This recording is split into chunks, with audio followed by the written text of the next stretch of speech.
Everyone loves a good old fight until there's one person left standing. It's a trope as old as time, but wouldn't it be better if we didn't fight over that silly human stuff like food and land, and we fought over internet high scores instead? Where's the fun in that? That's stupid. Today we'll be talking about a very strange genre of game that Nintendo loves for some reason. It's not playing as overweight plumbers or splatting your friends with ink, it's battle royale games, specifically the numbered variety, with this trend getting started with a game called Tetris 99. This game was revealed in the 2019 Nintendo Direct, and I think everyone had the exact same reaction to when it was revealed. What the hell was that? A Tetris Battle Royale game? Those two genres don't seem to mesh perfectly together at all. It seems Nintendo was trying to jump on the backs of other already popular Battle Royale games by putting their signature Nintendo funkiness on it, as you don't actually battle other players. You work on your own Tetris game and attack the other players by getting rows completed. And that's all the news we got for it, since it was going to be released later that day as a shadow drop, and it would be free! Uh-oh. Nintendo's doing a good job? I better get out my I Hate Nintendo soundboard. It's got all the classics. Where's Mother 3? Where's Mother 3? The Virtual Boy? Ew! They kept that good streak alive since Tetris 99 is so much fun. Like, addictingly fun. At the end of the day, this game is still classic Tetris. Place down your blocks, avoid the top of the screen, hear the classic banger in the background, and try to do a T-spin and fail miserably. But instead of just going for a high score, you gotta fight people to become the winner. And I don't use the word fight lightly. You are brawling with the other people playing, trying to lay out enough blocks so your opponent has a midlife crisis before they can react. Getting lines cleared is both your offense and defense in the game, where you gift other players your lines and get rid of ones that are given to you. Lots of your runs being determined by sheer luck of who you're targeting and who's attacking or not attacking you at the time. Sometimes you'll have a wide open path to victory, able to lay back and build peacefully. Other times the whole server is looking at you like a nice steak dinner. It gets kind of ridiculous with how random it is. Like, what could you possibly want me to do about this? The luck of your run is kind of the joy of the game though. Every run can and does feel incredibly different due to how you could have one of the best setups ever, or you could have... One of the few things you can control in these games are the layout of your menus and backgrounds, where you could add some of your own pizzazz to Tetrising. There's lots of these that you can unlock just by playing the game, but they also appear during this game's special events called Maximus Cups. These are held with other Nintendo franchises to cross-promote any new game. You can think of basically any random Nintendo franchise and there is a Maximus Cup for them. Hey guys, so I'm starting up a new game and it's called Garbage and Trash. Basically, it's where everything looks like shit. And you want to do a collab? You get a new background, you get new sound effects, and you get to be on a Tetris 99 game, and it's really cool, and it's really awesome, and you should really do that, because it would be really nice. And what's really cool is how they're currently still adding new events to Maximus Cup 7 years after launch, showing the amazing legs and player base this game still has. That's mainly due to how addictive it is. I just don't spend 100 hours on any game. Besides that, the game being so easy to pick up and play, as well as the constant updates, make people want to come back to it. The massive skill ceiling is also a part of that. While there are some gamers who are fucking insane on here that'll crush you if you target them for a split second, every loss feels like you're just one lucky run or one mistake away from winning. Winning is much further away than it seems, but while playing, it feels like you're right in the mix every time until the event happens. So you know what? I'm gonna bet all my money that the 99 franchises is becoming a big deal. I mean, it's not every day you can play against your friends in your favorite gaming franchises of all time. This should have Nintendo fans creaming their pants instantly. So just a year later, Tetris 99 gets another game directly inspired from its success, being the big man himself, Mario, for his 35th anniversary, as we got Mario 35. I guess we are seeing the plumber after all, just with a terrible name. While the title sucks, gameplay doesn't lie, as there are 35 Marios running about. And much like Tetris, you're basically playing by yourself, with your opponent sending you enemies to impede your path. But how does one make a Mario Battle Royale? You make Mario run forever. Oh, it's already an idea. Well, we still have my best idea. You see, it's wheelchair basketball and...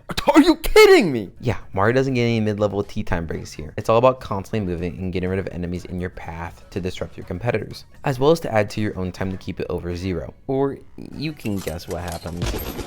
But what has Mario done to deserve this cruel fate of dying over and over again? And if you do drugs, you go to hell before you die. Oh yeah, it was probably dead. While Mario may not be the best salesman of all time, what he does do great is platforming. Since everyone's played Mario Bros. 1 at least once in their life, all you gotta tell them is that you want to be the last Mario standing going in between classic Mario levels. Then boom, a million people ready and willing to be attacked by their favorite Mario enemy, society. And this did feel like classic Mario, just with a lot more enemies, shitty controls and all. Did being our main word here, as Mario 35 is no longer able to be played at all. The game was only made to celebrate Mario's 35th anniversary, and that was all gone as soon as April 1st hit. It would be taken off the eShop and unplayable for forever. My pants have been officially uncreamed. How could you do this to me, Nintendo? Think about all the good times we had. Give me money. Give me money. Give me money. It truly is strange why Nintendo did this and made it a limited time release in general. While Mario 3D All-Stars I sort of understand, it was a period piece after all, since we'll definitely be getting more 3D Mario games in the future. For this smaller online game, keeping it up and maybe adding skins or updating which Mario game style you're playing, like Mario Maker, could have been a lot of fun, but also made the big N a great amount of money. But we all know how Nintendo is. They do everything their own way, even if it's the worst idea you've ever heard of.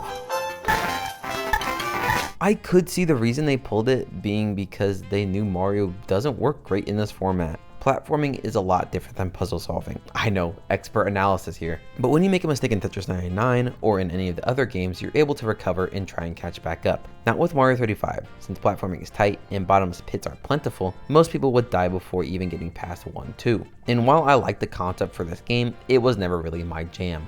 Maybe because I didn't grow up with Mario 1, or because I went around pretty early on and never felt the need to go back to it, which I saw a lot of other people felt the same way. Either way, Mario 35 is a good game that had fun to be had and lots of potential, but because Nintendo is Nintendo, this game was booted to the graveyard of Nintendo mismanagement to die. We'll just have to wait 29 more years until Mario 64's come out.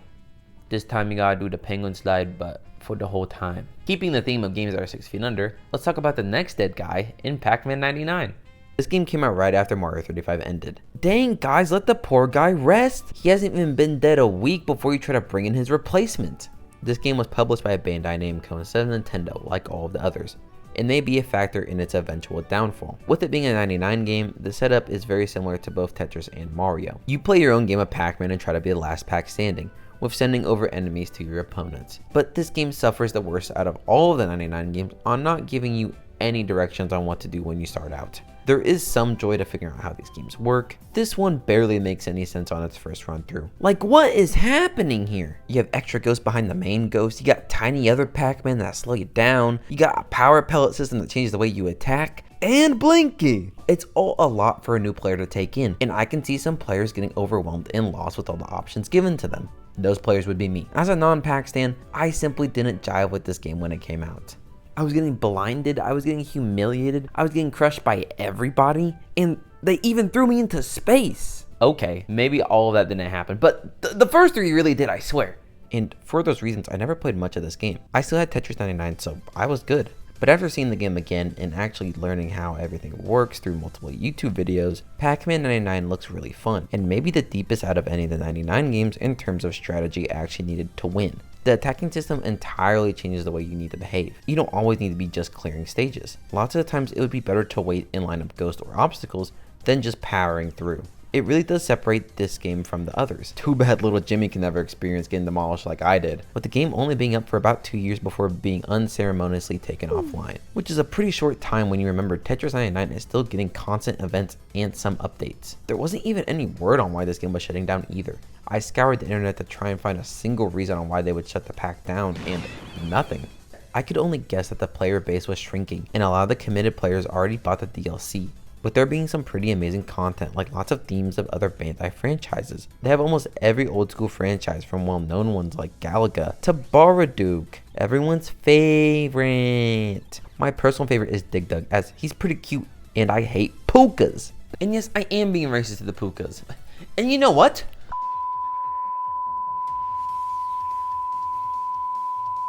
Sorry about that. I'm just so upset that all of these games are getting shut down. I mean, both of these games had so much left to offer, but they got shut down so unceremoniously. The cost to upkeep these servers can't be that much compared to the joy and adoration of your fans, right? At least the latest 99 game is a strong Nintendo franchise that is incredibly popular and has fans all across the world.